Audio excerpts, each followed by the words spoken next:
आता बातमी भंडाऱ्यामधून आहे। भंडाऱ्याच्या जिल्हा परिषद शाळेची खासदार पडोळेंकडून पाहणी करण्यात आली आहे। मध्यान्ह भोजनाची खासदार प्रशांत पडोळे यांनी पोलखोल केली आहे। विद्यार्थ्यांच्या ताटात मुदतबाह्य झालेली अन्न पाकिटं दिली जात आहेत असंही पडोळे म्हणाले।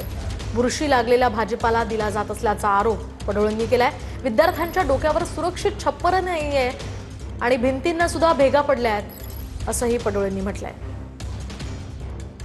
मिड डे पोषण जे आहे त्याच्यामध्ये फार मोठा असा भ्रष्टाचार आहे। निकृष्ट दर्जाचा माल सप्लाय केला जाते। आम्ही तिथं पाहणी केली असता त्या मसाल्यामध्ये एक्सपायरी डेट होती आणि एक्सपायरीचा माल समजा मागच्या महिन्यातच ते सप्लाय करत असतील तर त्याला दोषी कोण आहे? ते कमिटी आहे, प्रशासन आहे का तो कंत्राटदार आहे? आमची मांग आहे माननीय मुख्यमंत्र्याला की सीबीआय आणि SIT ची चौकशी झाली पाहिजे। साहेब तुम्ही या गोष्टीकडे लक्ष द्या, अन्यथा येणाऱ्या काळामध्ये मोठा जनआंदोलन आम्ही इथं करणार आहोत।